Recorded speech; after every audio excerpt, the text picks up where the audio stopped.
Carter's going to center the top line. Let's not overthink this.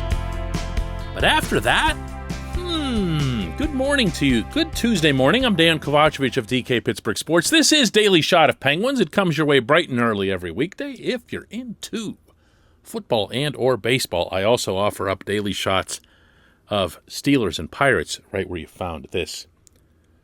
Development camp opens up Saturday. Just thought I'd throw that out there. Development camp opens Saturday. You know what that means? Players wearing Penguin sweaters will take to the ice in Cranberry, and it'll look like, feel like, actual hockey. Kind of, you know? There'll be stuff to report on. There'll be stuff to discuss. I'm looking forward to it. I always enjoy development camp, and as we get closer to it, I'm going to share with you a couple of fun stories over the years from things that occurred there that ended up really, really mattering over the course of time. That said, there's virtually zero chance, actually no, there's zero chance that anything that happens at development camp will influence anything that happens in the coming regular season. That's not the way this roster is structured. It's still a veteran group. It's still a goal of winning the Stanley Cup, however feasible or not that might be.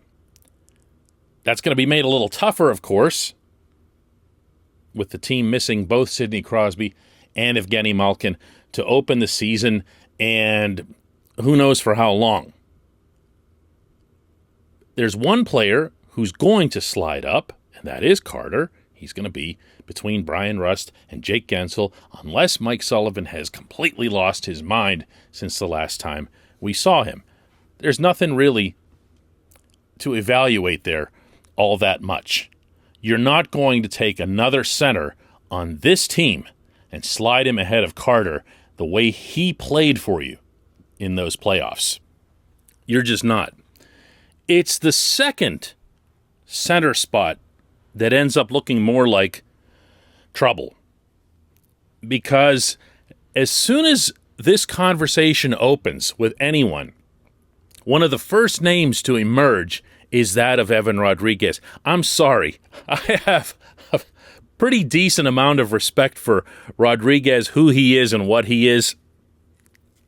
But he's not a top six center under any circumstance. He doesn't fit the style. He doesn't fit the mold. He's barely passable as an emergency level top six winger. Think about who the wingers are going to be on this second line.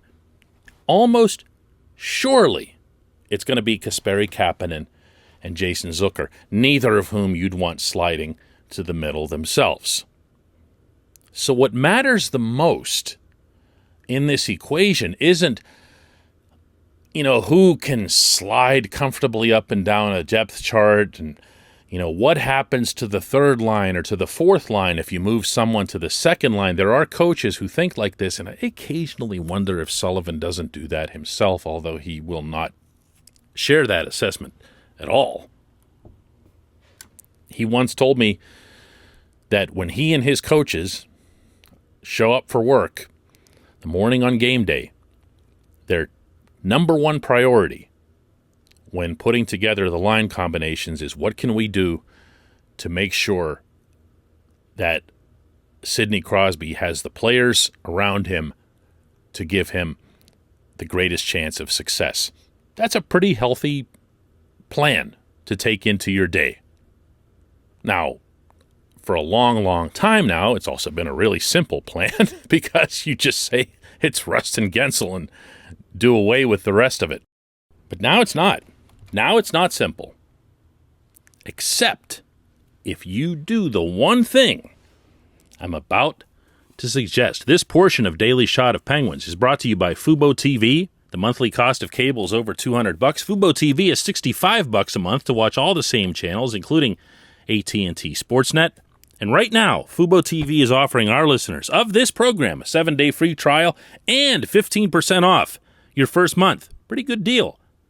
All you have to do is go to FuboTV.com/DK. Once again, it's a 7-day free trial and 15% off your first month. FuboTV.com/DK.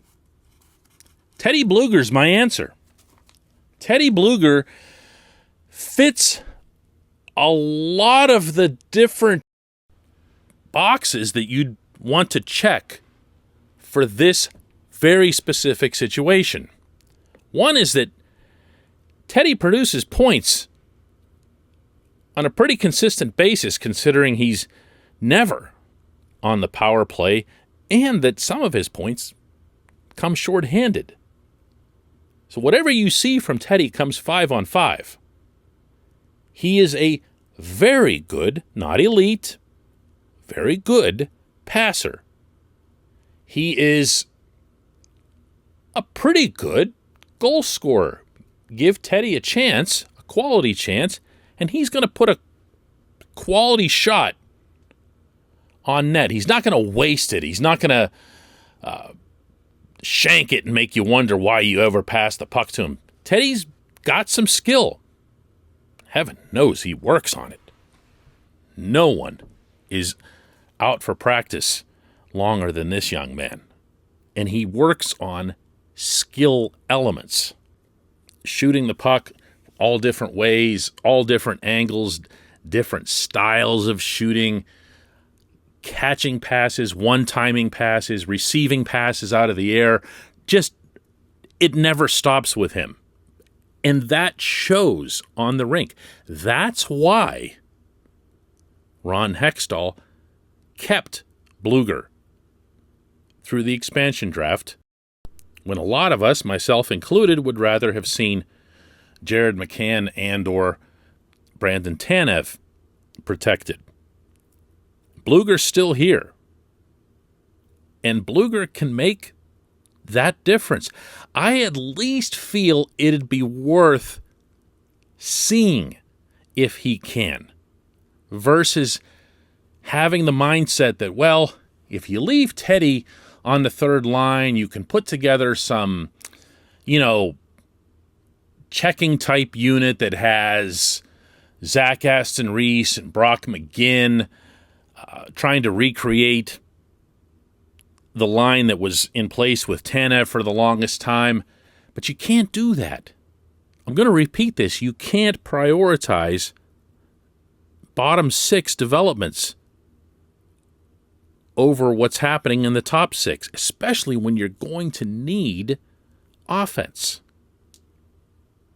If I put Blueger between Zucker and Kapanen, I achieve a couple of things. One is that I'm putting a player on the rink who I know can help me, who I know can win draws, who I know can back check. And I'm also freeing up maybe your most skilled, don't bite my head off on this, winger. I know that everyone's going to say, what are you talking about? Jake Gensel's on his team. Gensel, and I get that. Look, Kapanen has never had a 40-goal season. Jake has. But Kapanen can do things on that rink that Jake can't even dream of. And we've seen that at times. I don't want Kapanen all that worried or invested about coming back and picking anything up because my center is skating around like a headless chicken, which a lot of the time Evan Rodriguez does. I'm trying to get through this whole episode without being mean. I'm not succeeding. I just think you add some stability to your whole lineup by having Teddy in that spot for however long he's needed. And not any longer than that. I'm not overstating his value. I'm talking about just this circumstance. I think it's the way that Sullivan should go, and it will be fascinating to see which way he does go. When we come back, just one question.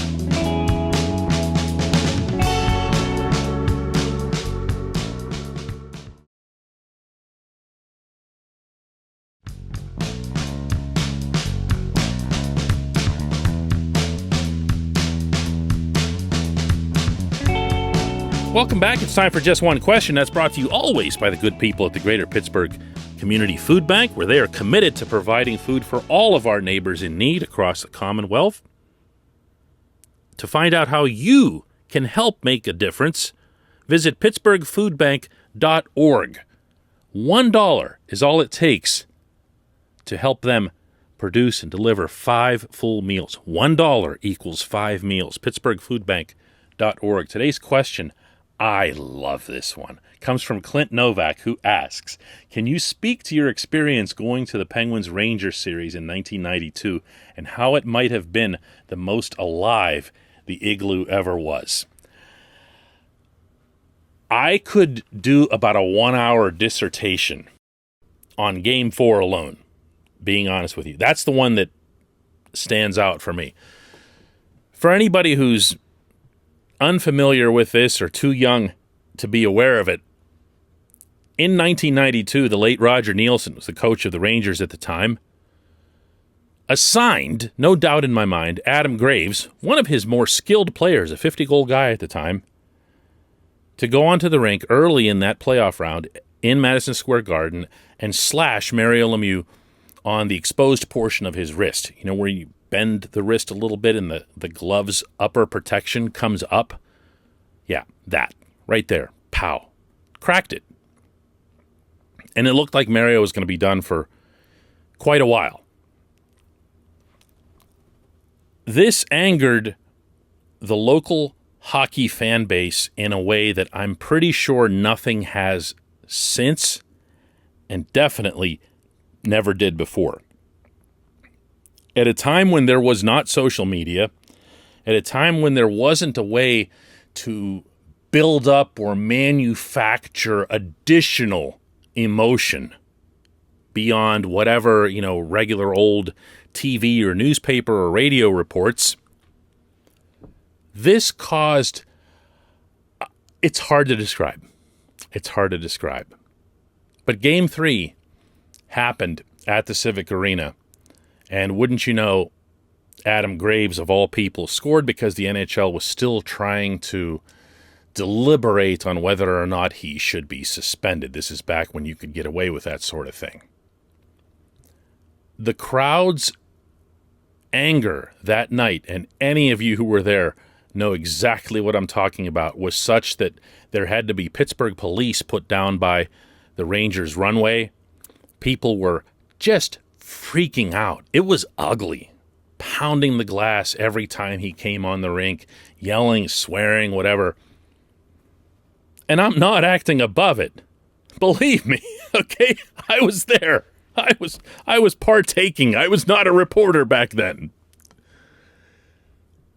Game 4 comes along. The Rangers now have a 2-1 series, and it feels like such an ill-gotten gain, that by the time the 900 incredible things that happened in that game, and I remain convinced and will forever that this was the greatest single home game in the history of this franchise, by the time all of that, including Ronnie Francis's shot from center ice that beats Mike Richter and everything else happens, and you get Larry Murphy stripping that puck from Mark Messier in the low slot, turning and firing, and Francis deflects it past Richter in overtime, and the place just went berserk.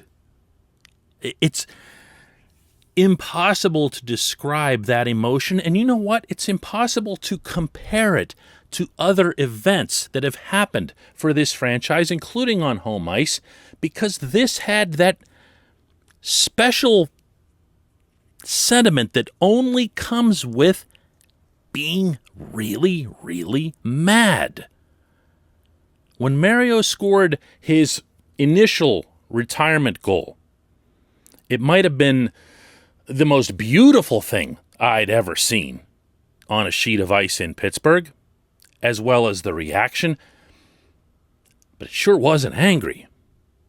When Chris Kunitz scored to beat the Senators in the Eastern Conference Final, it was loud and everything else.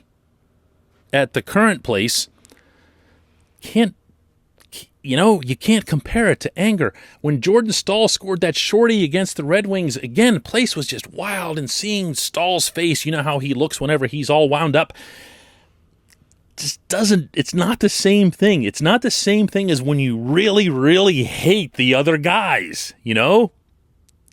That's what makes this one stand out. And of course, for anybody who doesn't know the rest of the story, Mario did come back, had his wrist all bandaged up, and scored 5 zillion points the rest of the way, and the Penguins win the Stanley Cup, and the Rangers were still hearing chants of 1940 for another couple of years. Boy, am I glad you brought that up, Clint. Good stuff, man. Thank you. Let's do another one of these daily shots of Penguins tomorrow. Anybody has something else like this they want to ask, I am so very totally game for it.